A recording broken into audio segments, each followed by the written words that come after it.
स्वर्ग कहो या केदारनाथ, बात एक ही है। पीछे का पूरा ये अभी इससे पहले धुंध लग गई थी जो ये छुप चुका था, लेकिन अब एकदम क्लियर है। Wow wow wow. एपिसोड 2 में आपने देखा था कि जब बाबा केदार की डोली कैलाश पहुंची तो महादेव के भक्तों के लिए ये दिन किसी त्योहार से कम नहीं था। हर कोई उनके आने से खुश था। उस रात कोई नहीं सोया। रात भर उनके जयकारे से पूरी केदार घाटी झूम रही थी। पूरी केदार घाटी में सकारात्मक ऊर्जा, पॉजिटिविटी बढ़ने लगी। उस समय उस जगह पे जो मैंने एक्सपीरियंस किया वो ये था कि हम सबके साथ साथ महादेव के कैलाश वापसी को देखने बाकी सारे भगवान भी उस जगह पे मौजूद थे। हम उनको देख तो नहीं सकते, लेकिन उस दिन उस जगह पे एक अलग तरह की ऊर्जा, एक अलग तरह की शक्ति हम सबको महसूस हुई। ऐसा लगने लगा जैसे हम सबके अंदर बस एक ही आत्मा बस चुकी है, और वो है शिवा शिवा शिवा। 6 मई की सुबह मंदिर के कपाट खुले और दर्शन के लिए लंबी लाइन लग चुकी थी। महादेव को तपस्या करना पसंद है, लेकिन जो लोग उनसे मिलने आते हैं, उनके दर्शन करने आते हैं, वो शायद ये बात भूल जाते हैं। एक लंबी लाइन में खड़े रहकर भगवान शिव का नाम लेना भी एक तपस्या है, लेकिन इन लंबी लाइनों में हर जगह लड़ाइयाँ हो रही थी। मुद्दा सिर्फ ये था कि कुछ लोगों को लाइन तोड़कर दर्शन करने थे। मैंने आपको गलत बोला कुछ नहीं। मैंने आपको दीदी बोला कैसे हम तुम्हारी लाइन में हैं? तुमने बोला कैसे? तो आप हमारे आगे थे। मैंने बोला, आपने बोला कैसे? हम बेवकूफ नहीं है। ज्यादा राजनीति मत दिखा। राजनीति कोई भी नहीं कर रहा। आज 1 मिनट में बेवकूफ है। तू घना शाना बेटा। गुड मॉर्निंग फ्रेंड्स, आज 6 मई 2022 है और आज केदारनाथ के कपाट खुलने वाले हैं। फिलहाल मैं बैठा हूँ केदारनाथ से कुछ एक ऊपर एक जगह है, यहाँ का व्यू बहुत गजब का है। केदार घाटी का व्यू यहाँ से बहुत प्यारा लग रहा है। तो स्टार्ट करने से पहले बातें तो होती रहेंगी, उससे पहले हम स्टार्ट करते हैं इस केदार घाटी के खूबसूरत नज़ारों से। So check out this view bro.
So I hope कि आपको ये केदार घाटी का ये प्यारा सा नज़ारा बहुत अच्छा लगा होगा।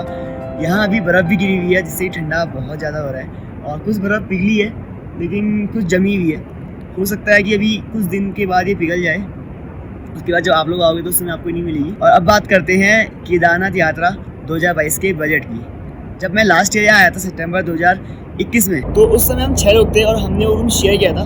उसकी कॉस्ट पड़ी थी 4000 रुपीज़। लेकिन इस बार का सिनेरियो टोटली डिफरेंट है। जब मैं यहाँ 12:30 बजे पहुँचा, लगभग उस समय सारे रूम पैक हो चुके थे और उन रूम्स की जो कीमत थी वो थी 2000 रुपीज़ पर पर्सन, जो कि काफ़ी कॉस्टली है। लेकिन हमने किया टेंट, इसकी हमको कॉस्ट पड़ी 1000 रुपीज़ पर पर्सन। लेकिन उसमें काफ़ी स्ट्रगल है। जब सुबह सुबह आप निकलते हो ना बाहर, तो आपको लाइन लगानी पड़ती है, और गीज़र की फैसिलिटी वहाँ बिल्कुल भी नहीं है। अगर इन शॉर्ट में बोलूँ तो यहाँ टोटल लूट मची है। अगर आप लोग प्लान कर रहे हो केदारनाथ यात्रा मई या जून में, तो हो सकता है आपको भी ये सब चीज़ देखनी पड़ी, क्योंकि यहाँ फ़िलहाल लूट मची पड़ी। खैर छोड़ो, हमें क्या, हमें तो व्यू एंजॉय करने हैं। और अभी हम फ़िलहाल यहाँ 3 दिन के लिए हैं, फिर हम भी चले जाएंगे घर को, थोड़ा बजट हैवी होने के बाद। तो अब चलते हैं नीचे को, वहाँ देखते हैं क्या हो रहा है, क्योंकि अभी मैंने खाना नहीं खाया। तो बज गए सुबह के 8 बज गए, सुबह के 8 बज चुके और पेट में बिल्ली और चूहे कूद गए। क्योंकि जिस लोकेशन पे मैं आया हूँ ये केदारनाथ से काफ़ी हाइट पे है। पाँव थक गए थे आते आते, लेकिन पेट में कुछ होता तो इतनी बॉडी थकती थी। लेकिन चलो चलते हैं। सुबह 8 बजे तक मंदिर में लंबी लाइन लग चुकी थी। हमारी टीम ने प्लान किया कि दर्शन कल करेंगे और आज हम घूमेंगे इस केदार घाटी को और अच्छे से जानेंगे। फिर हम पहुँचे एक ढाबे पे जहाँ हमने खाना खाने के साथ साथ कुछ अल्ट्रा क्यूट प्रो मैक्स बच्चों की फाइटिंग देखी।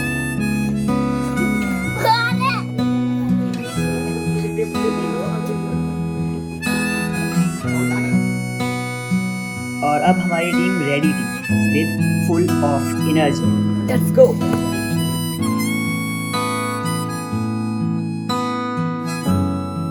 अब हम जा रहे हैं भैरवनाथ मंदिर की ओर और उसका रास्ता केदारनाथ मंदिर के ठीक बगल से आता है। मेरे ठीक पीछे भैरवनाथ मंदिर है और ये मंदिर केदारनाथ मंदिर से 1 किलोमीटर की हाइट पे है। ट्रैक करके आना पड़ता है। फिर यहाँ से एक अलग ही नज़ारा दिखता है। हालांकि वो नज़ारा अभी धुंध की वजह से छूट गया है, लेकिन कोई नहीं। Let's enjoy the area shot. Get set go.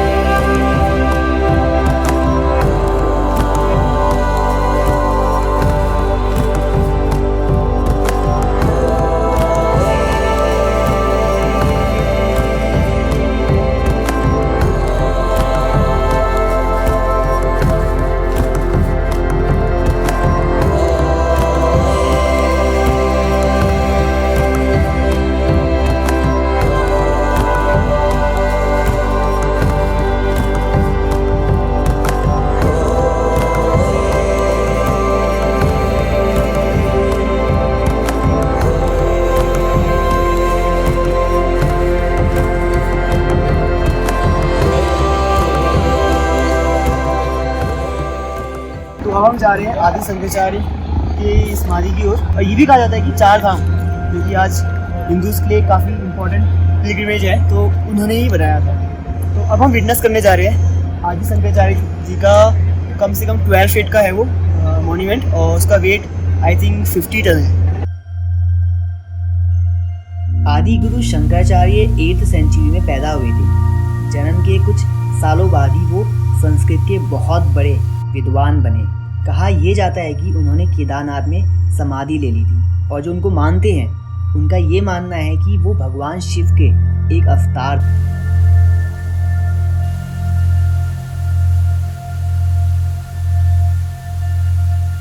तो अभी हम आदि शंकराचार्य जी के मंदिर को देख करके आ रहे हैं, और वहाँ एक अलग ही एनर्जी मैंने फील करी। अंदर तक काफ़ी स्पिरिचुअल फीलिंग वहाँ पर मुझे फील हुई।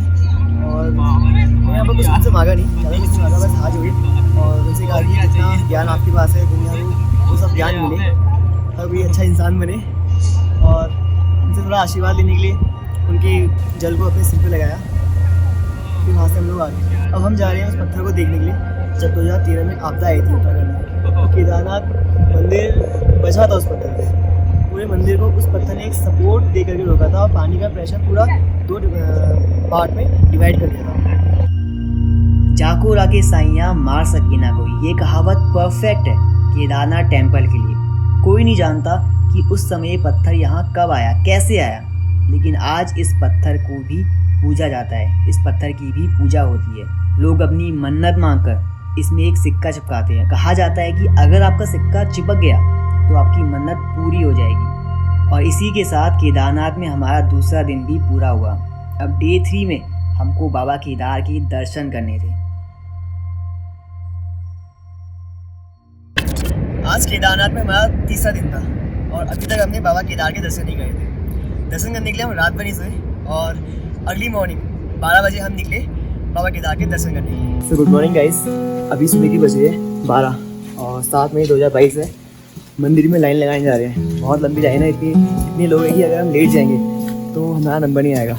तो अगर नंबर टाइम पे चाहिए, दर्शन टाइम पे चाहिए, स्टार्टिंग में चाहिए, तो ऐसा करना पड़ता है। कहते हैं ना कि early to bed early to rise, लेकिन हम सोई नहीं है रात भर, बस जागे। तो मैं और भानु फिलहाल जा रहे हैं और हमारी टीम घराटे बेच के सो रही है। अब यही एक परफेक्ट टाइम होता है जब मंदिर में कोई नहीं होता है और आपका नंबर सबसे स्टार्टिंग में आता है। मेरा पहला नंबर था, इसलिए मैंने भगवान शिव का ध्यान लगाया।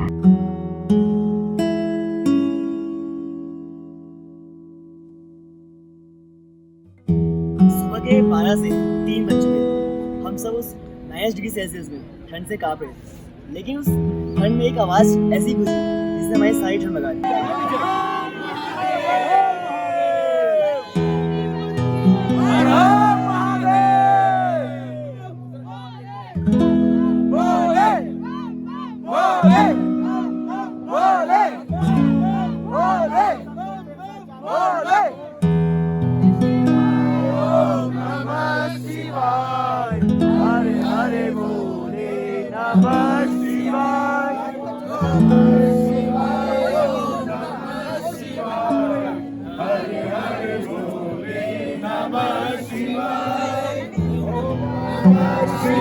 लेकिन उसी बीच एक आवाज और गूंज रही थी।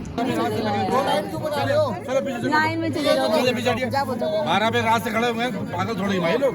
चलो उधर जाओ, पीछे चलिए, पीछे चलिए, पीछे चलो, जल्दी हटो, हट एकदम हटो, पीछे 12 में रात से लगे हुए भाई। चलो पीछे, कोई नहीं लाइन पे जाएंगे।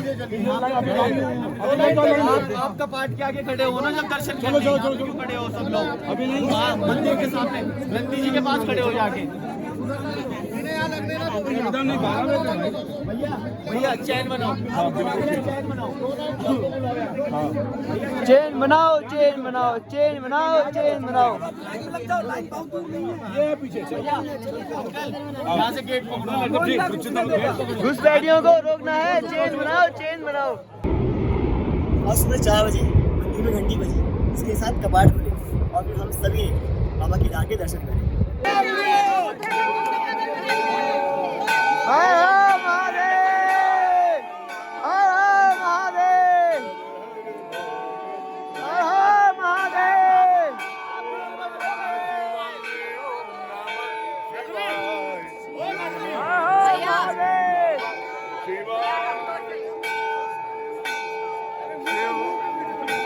सो सॉरी गाइस, मैं चाहता था इस क्लिप को वहीं रिकॉर्ड करूं, लेकिन जब हम केदारनाथ से आ रहे थे रास्ते में बहुत तेज़ बारिश होने लगी और हमारे पास रेनीकोट थे तो वो काम आ गए। फिर हमने सोनप्रयाग से बस करी और मैं, मेरी टीम और हम सब अपने अपने घर पहुंच गए। मैं जस्ट पहुंच रहा हूं। तो बात करते हैं केदारनाथ 2022 के बजट की। तो मेरा टोटल 7000 रुपीज़ लगा है, 1000 रुपीज़ जाने में और 1000 रुपीज़ आने में।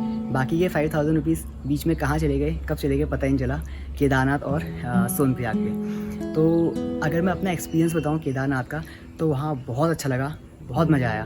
और अगर आपको भी ये वीडियो देख करके फील आया उस जगह का, तो लाइक करना, शेयर करना अपने दोस्तों के साथ और कमेंट करना, क्योंकि ये एकदम फ्री है। तो केदारनाथ की ये सीरीज़ यहीं पे ख़त्म होती है। मिलूँगा आपसे किसी नए सफ़र पे एक नई कहानी के साथ। Till then take care and हाँ, लाइक एंड शेयर करना मत भूलना। Good bye.